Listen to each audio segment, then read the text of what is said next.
Good morning everyone, welcome to civil services study. Next test पर आ जाइए। यह है टेस्ट नंबर 89 यूपीपीएससी आरओ के लिए। तो चलिए स्टार्ट करते हैं। इन सभी टेस्ट की प्लेलिस्ट बना रखी है, वहाँ पर आप टेस्ट नंबर 1 से लेकर 89 तक पहुँच सकते हैं। डिस्क्रिप्शन बॉक्स में लिंक है उसका, और फुल सीरीज़ प्राप्त कर सकते हैं इस टेस्ट सीरीज़ की।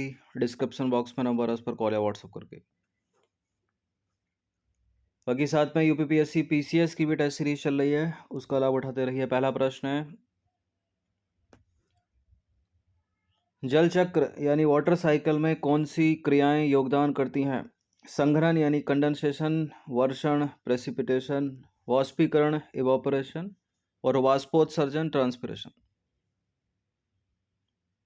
जल चक्र संघनन भी है इसमें, वर्षण भी होता है, वाष्पीकरण भी, वाष्पोत्सर्जन भी। तो सारे के सारे उपरोक्त सभी डी है इसका आंसर। तो जल चक्र में ये सारी क्रियाएं जो है योगदान करती हैं, डी है इसका आंसर। ये सवाल है एनवायरमेंट इकोलॉजी का। क्वेश्चन नंबर 2 पर आइए। निम्नलिखित कथनों पर विचार करेंगे। पारिस्थितिक तंत्र में पोषक तत्वों का चक्रण होता है किंतु ऊर्जा का नहीं होता। कार्बन चक्र सूर्य के प्रकाश से सीधे संचालित होता है। ऊर्जा का चक्रण नहीं होता है क्या? बिल्कुल। किसी पारिस्थितिक तंत्र में, इकोसिस्टम में पोषक तत्वों का चक्रण होता है लेकिन ऊर्जा का नहीं। कार्बन चक्र सूर्य के प्रकाश से सीधे संचालित होता है। ये करेक्ट है दोनों के दोनों स्टेटमेंट। तो पारिस्थितिक तंत्र में पोषक तत्वों का चक्रण होता है लेकिन ऊर्जा का नहीं होता, और कार्बन चक्र जो है सूर्य के प्रकाश से सीधा संचालित होता है। क्वेश्चन नंबर 3 पर आ जाइए। निम्नलिखित कथनों पर विचार करेंगे। स्यूडोमोनास एक नाइट्रिक कारक जीवाणु है। सल्फर चक्र गैसीय और अपसादी दोनों चक्रों में पाया जाता है। देखिए, स्यूडोमोनास जो है एक नाइट्रिक कारक नहीं बल्कि वी नाइट्रिक कारक जीवाणु का उदाहरण है। पहला स्टेटमेंट गलत हो गया, तो जहां एक है उसको हटा दीजिए, सत्य बताना है। सल्फर चक्र गैसीय और अपसादी दोनों चक्रों में पाया जाता है, तो बी करेक्ट है यहाँ पर। देखिए, स्यूडोमोनास एक वी नाइट्रिक कारक या वी नाइट्रीकरण जीव बैक्टीरिया है, तो गलत है पहला स्टेटमेंट। ऊपर था नाइट्रिक कारक। दूसरा वाला सही है, क्योंकि गैसीय चक्र में पोषक तत्वों का स्रोत वायुमंडल तथा जलमंडल होता है, जबकि अपसादी चक्र में पोषक तत्वों का स्रोत स्थलमंडल या पृथ्वी का भूपटल होता है। सल्फर चक्र गैसीय व अपसादी दोनों में पाया जाता है, इसलिए बी करेक्ट है। क्वेश्चन नंबर 4 पर आ जाइए। निम्नलिखित कथनों पर विचार करेंगे। हाइड्रला पूरी तरह से यानी पूर्णतः डूबे हुए जलोद्भिद का उदाहरण है, और जलकुंभी में फूले हुए पर्णवृंत की उपस्थिति से पौधे जो है जल की सतह पर तैरते हैं। ये देखिए जलकुंभी। ये करेक्ट है दोनों के दोनों स्टेटमेंट, सी है इसका आंसर। देखिए, जलकुंभी की बात करें तो जलकुंभी पानी में तैरने वाला एक प्रकार का पौधा है जो मूलतः अमेजन का है, लेकिन अब पूरे भारत में फैल गया है। और जलकुंभी भारत में सबसे पहले आया था बंगाल में अपने खूबसूरत फूलों और पत्तियों के आकार के कारण लाया गया था ये। लेकिन भारत में इसे बंगाल का आतंक यानी टेरर ऑफ बंगाल भी कहा जाता है, क्योंकि ऑक्सीजन को चूस लेता है जल से। देखिए, यह पौधा जो है रुके हुए जल में सर्वाधिक वृद्धि करता है और जल से ऑक्सीजन खींच लेता है, जिसके परिणाम स्वरूप क्या होगा, जो जलीय जीव होंगे जैसे कि मछलियां, मर जाएंगी। यह एक बहुत तेजी से बढ़ने वाला वेड है यानी खरपतवार है, और यह जैव विविधता यानी बायोडाइवर्सिटी के ह्रास का भी एक कारण है, जो अनेक जलीय प्रजातियों को अपनी उपस्थिति के कारण नष्ट कर देता है। क्वेश्चन नंबर 5 पर आ जाइए। पारिस्थितिक तंत्र की संकल्पना को निम्नलिखित में से किसने प्रस्तावित किया था? G Taylor, lord Karl Landsteiner, Tansley, John Mendel. पारिस्थितिक तंत्र की संकल्पना को प्रस्तावित किया था ए जी टेंसले ने, और समय है 1935 का। तो वर्ष 1935 में ए जी टेंसले के द्वारा सबसे पहले पारिस्थितिक तंत्र की संकल्पना प्रस्तावित की गई। इनके अनुसार पारिस्थितिक तंत्र भौतिक तत्वों का एक विशेष प्रकार होता है जिसकी रचना होती है अजैविक और जैविक घटकों से मिलकर, यानी अबायोटिक कंपोनेंट और बायोटिक कंपोनेंट। और ये कौन कौन से होते हैं, कई बार एग्जाम में बताया है। देखिए, बायोटिक कंपोनेंट किसी पारिस्थितिक तंत्र के देखें यानी जैविक घटक, तो हो गए हरे पौधे, ठीक है, और शाकाहारी जंतु, मांसाहारी जंतु, उसमें कुछ भी आ सकते हैं। और एबायोटिक कंपोनेंट जैसे हो गई मृदा, ठीक है, जल, वर्षा, भूकंप, ठीक है, सूर्य का प्रकाश, स्थलाकृति, ये सब हैं एबायोटिक और दोनों एक दूसरे को प्रभावित करते हैं। क्वेश्चन नंबर 6 पर आ जाइए। निम्नलिखित में से कौन कृत्रिम पाईतंत्र का उदाहरण है? धान का खेत, घास का मैदान, वन झील। यानी मानव निर्मित। तो पहला ही है यहाँ झील की भी संभावना हो सकती है, क्योंकि झील मानव निर्मित भी होती है, कृत्रिम भी होती है, लेकिन मेनली तो स्टार्टिंग कृत्रिम से ही हुई, प्राकृतिक से ही हुई होगी, ठीक है। लेकिन सही उत्तर यहाँ ए ही होगा। तो वन, झील तथा घास का मैदान प्राकृतिक पारितंत्र है, जबकि धान का खेत जो है मानव निर्मित कृत्रिम पारितंत्र का उदाहरण है। देखिए यहाँ झील यानी विकल्प डी के सही होने की संभावना भी हो सकती है, क्योंकि झील प्राकृतिक भी होती है और मानव निर्मित भी, किंतु मांग के अनुसार सही उत्तर क्या है? धान का खेत, प्रश्न की मांग के अनुसार। क्वेश्चन नंबर 7 पर आ जाइए। निम्नलिखित में से किस कार्य से पारिस्थितिक संतुलन बिगड़ेगा? वन रोपण करने से, वन महोत्सव बनाने से, सामाजिक वानिकी से, वनोन्मूलन करने से। वन रोपण से तो सुधरेगा, वन महोत्सव मनाओगे तो वन के बारे में बताओगे, जल वन कितने जरूरी हैं, पेड़ पौधे कितने जरूरी हैं, वही चीज सामाजिक वानिकी में भी है। लेकिन वनोन्मूलन से जो है प्राकृतिक संतुलन या पारिस्थितिक संतुलन बिगड़ेगा। तो ए है इसका आंसर। देखिए पारिस्थितिक असंतुलन का मूल कारण क्या है? वनोन्मूलन। पेड़ों को ही काट दोगे तो क्या बचा? क्वेश्चन नंबर 8 पर आ जाइए। निम्नलिखित कथनों पर विचार करेंगे। दो स्टेटमेंट वाला ये सवाल बताने के इनमें से कौन सा करेक्ट होगा? देखिए पेयजल में नाइट्रेट की मात्रा अधिक होने से नवजात शिशुओं में मीथेमोग्लोनेमिया या ब्लू बेबी सिंड्रोम हो जाता है, और पेयजल में फ्लोराइड की मात्रा की अधिकता से फ्लोरोसिस नामक रोग हो जाता है, जिससे दंत व हड्डियां कमजोर हो जाती हैं। ये यूपी पीसीएस का फेवरेट प्रश्न है, बहुत पूछते हैं इसको, और ये दोनों के दोनों करेक्ट हैं। सी है इसका आंसर। देखिए रक्त में नाइट्रेट की अधिकता ब्लू बेबी सिंड्रोम रोग का कारण बनती है। 6 महीने से छोटे शिशुओं में नाइट्रेट नाइट्राइट में परिवर्तित हो सकता है, जो रक्त के साथ मिश्रित होने पर मीथेमोग्लोबिन बनाता है, और ब्लू बेबी सिंड्रोम का सबसे आम कारण है नाइट्रेट से दूषित पानी। क्वेश्चन नंबर 9 पर आ जाइए। निम्नलिखित में से कौन सी जैव उपचार की स्वस्थानीय तकनीक नहीं है? वायो वेटिंग, वायो स्टिमुलेशन, जैव छिड़काव, लैंड फॉर्मिंग। जैव उपचार की स्वस्थानीय तकनीक वायो वेटिंग है, वायो स्टिमुलेशन है, जैव छिड़काव है, लेकिन लैंड फॉर्मिंग नहीं है। डी है इसका आंसर। तो लैंड फॉर्मिंग एक प्रक्रिया है जिसमें जो दूषित मृदा होती है उसकी खुदाई की जाती है एवं उसे किसी क्षेत्र विशेष में फैला दिया जाता है, और इस क्षेत्र की बार बार जुताई की जाती है जब तक कि प्रदूषक अपघटित ना हो जाए। 10वां प्रश्न है। निम्नलिखित में से कौन सी ग्रीन हाउस गैसें आपको पहचाना है? Carbon monoxide, carbon dioxide, hydrogen sulphide. देखिए carbon monoxide greenhouse gas थोड़ी है, carbon dioxide greenhouse gas है, हाइड्रोजन सल्फाइड भी ग्रीन हाउस गैस नहीं है। कार्बन मोनोऑक्साइड, नाइट्रस ऑक्साइड, तो केवल बी है इसका आंसर, यानी केवल 3।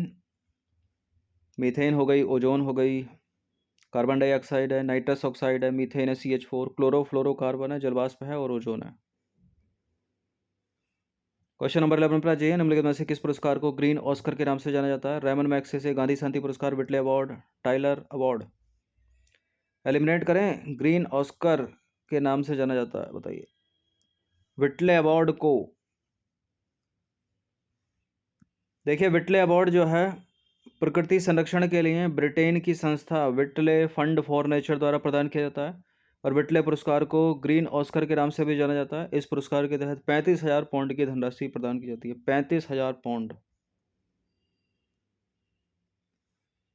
12वां प्रश्न है। निम्नलिखित जंगलों में से कौन सा जंगल पृथ्वी ग्रह के फेफड़े के रूप में जाना जाता है? टुंड्रा वन, टैंगा वन, पूर्वोत्तर भारत के वर्षा वन, अमेजन वर्षा वन। यह है अमेजन वर्षा वन। ऑप्शन नंबर डी है इसका आंसर। देखिए अमेजन वर्षा वन जो है वो चौड़ी पत्ती वाले नमी युक्त वन है, जो दक्षिण अमेरिका के यानी साउथ अमेरिका के अमेजन बेसिन के एक बड़े भूभाग पर फैले हैं, और इन्हें फिर पृथ्वी ग्रह के फेफड़े के रूप में जाना जाता है। क्वेश्चन नंबर 13 पर आ जाइए। विश्व मौसम विज्ञान संगठन का मुख्यालय निम्नलिखित में से कहाँ स्थित है? यह है स्विट्जरलैंड के जेनेवा में। तो विश्व मौसम विज्ञान संगठन का मुख्यालय संयुक्त राष्ट्र की एक विशेषज्ञ एजेंसी है जिसका मुख्यालय है स्विट्जरलैंड के जेनेवा में। बहुत सारे मुख्यालय हैं स्विट्जरलैंड के जेनेवा में। नंबर 14 पर आ जाइए। दो स्टेटमेंट वाला सवाल है, कौन सा कथन सही है बताना है। संयुक्त राष्ट्र पर्यावरण कार्यक्रम यानी यूएनईपी की स्थापना 1976 में हुई थी और संयुक्त राष्ट्र पर्यावरण कार्यक्रम का मुख्यालय केन्या के नैरोबी में अवस्थित है। ये कुछ चीज़ें इंपॉर्टेंट है, ये पता होना चाहिए कौन कब स्थापित किया गया। 1972 में इसकी स्थापना हुई थी, गलत है पहला स्टेटमेंट। इसका मुख्यालय केन्या के नैरोबी में है, दूसरा वाला सही है। तो संयुक्त राष्ट्र पर्यावरण कार्यक्रम की स्थापना हुई थी 1972 में और उसका मुख्यालय केन्या के नैरोबी में। 15 प्रश्न है। प्रथम पोषक स्तर के अंतर्गत निम्नलिखित में से कौन आते हैं? शाकाहारी जंतु, मांसाहारी जंतु, सर्वभक्षी जंतु, हरित पादप। प्रथम पोषक स्तर पर तो ये रहता है, देखिए दिख रहा होगा आपको, यानी यह उत्पादक यानी प्रोड्यूसर, यानी हरित पादप हरे पौधे जो सूर्य की उपस्थिति में अपना भोजन बनाते हैं। और इसको कौन खा गया? इसको खा गए प्राथमिक उपभोक्ता या शाकाहारी जंतु। शाकाहारी जंतु को कौन खा गया? द्वितीय उपभोक्ता यानी मांसाहारी जंतु। ठीक है, अभी ये भी इसको खाएगा, ये इसको खा लेगा। अभी ये जो वल्चर है ये एक तरह से अपघटक का काम करेगा। ठीक है, ये इन सबको खा सकता है, तीनों को।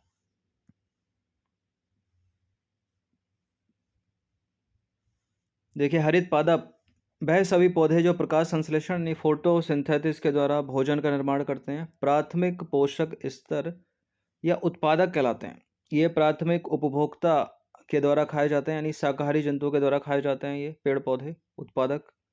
और ये अपना भोजन सूर्य के प्रकाश की उपस्थिति में स्वयं बनाते हैं, इसलिए स्वपोषी कहलाते हैं ये, ऑटोट्रॉप।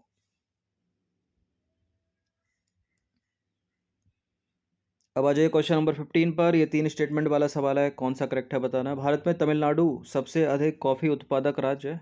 तमिलनाडु है या कर्नाटक है? रबर उत्पादन में केरल का प्रथम स्थान है। तमिलनाडु में नीलगिरी रबर उत्पादन के लिए प्रसिद्ध है। देखिए पहला वाला गलत है, कर्नाटक होना चाहिए। दूसरा वाला करेक्ट है, तीसरा वाला भी गलत है, तो केवल बी है इसका आंसर। तमिलनाडु में नीलगिरी रबर के लिए थोड़ी है। देखिए भारत में कॉफ़ी उत्पादन में कर्नाटक अग्रणी है। यहाँ कुल राष्ट्रीय उत्पादन का लगभग 70% कॉफ़ी उत्पादित की जाती है। अन्य कॉफ़ी उत्पादक राज्य की बात करें तो उसमें केरल है, इसके बाद केरल का 20% है। ठीक है, कर्नाटक का 70%, केरल का 20%, 90 तो ऐसे हो गया। इसके बाद तमिलनाडु, आंध्र प्रदेश, उड़ीसा, मेघालय, त्रिपुरा और नागालैंड आएंगे।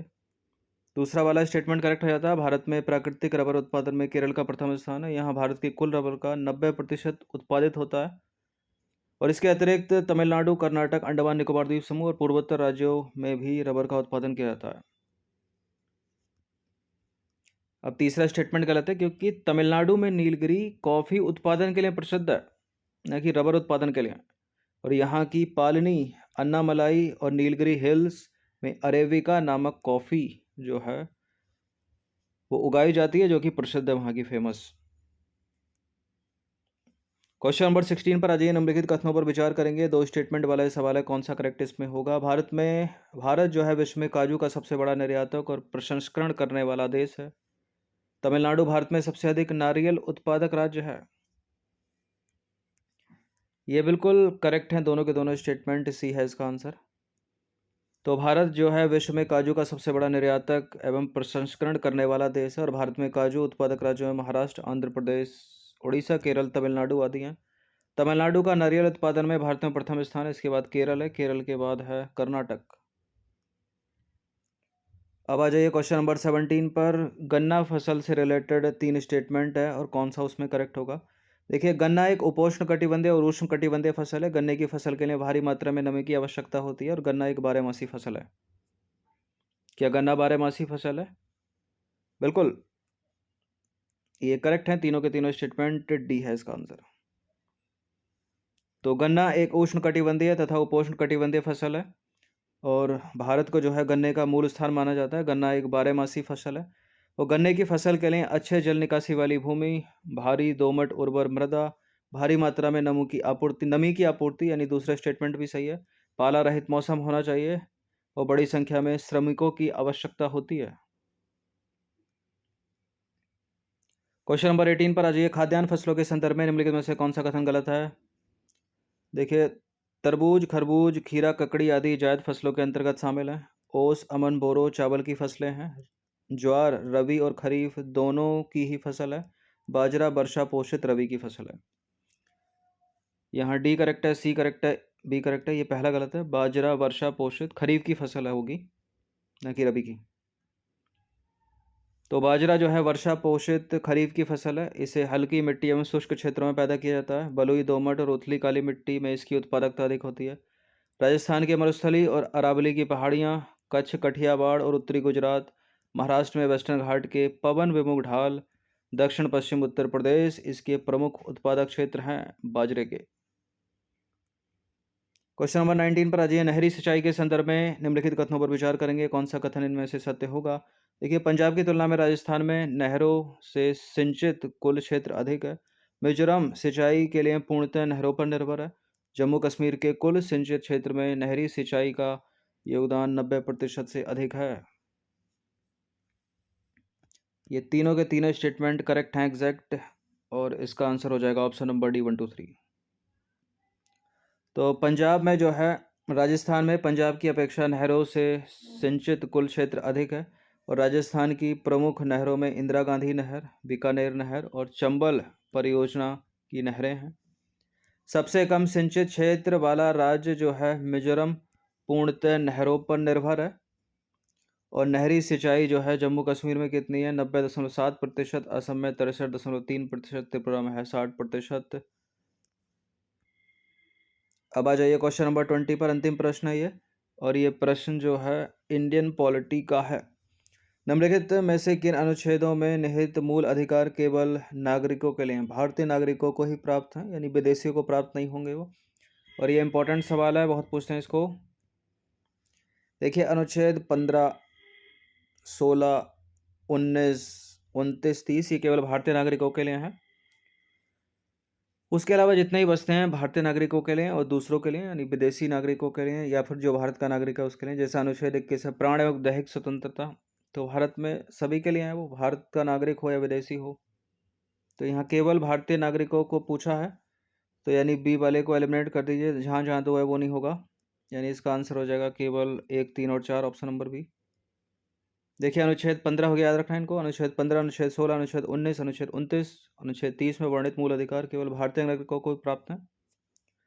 अनुच्छेद 21 में क्या है? प्राण एवं दैहिक स्वतंत्रता का संरक्षण। तो ये तो भारत में कोई विदेशी आएगा उसको ही मिलेगा, भारतीय को ही मिलेगा। ठीक है, यह मूल अधिकार भारतीय नागरिकों और विदेशी दोनों को प्राप्त है। तो ये 20 प्रश्न थे, आरो एरो की सीरीज ये है। अधिकतर प्रश्न इसमें इन्वायरमेंट इकोलॉजी के ही थे, 17 या 16 तक। और बाकी कुछ प्रश्न ज्योग्राफी के, और बाकी एक प्रश्न था इंडियन पॉलिटी का। इन सभी की प्रैक्टिस आप कर लीजिएगा। इन सभी का PDF आप प्राप्त कर सकते हो पेड टेलीग्राम ग्रुप में जुड़कर। डिस्क्रिप्शन बॉक्स में नंबर है, उस पर कॉल या व्हाट्सएप करके आप पेड टेलीग्राम ग्रुप से जुड़ सकते हैं। धन्यवाद।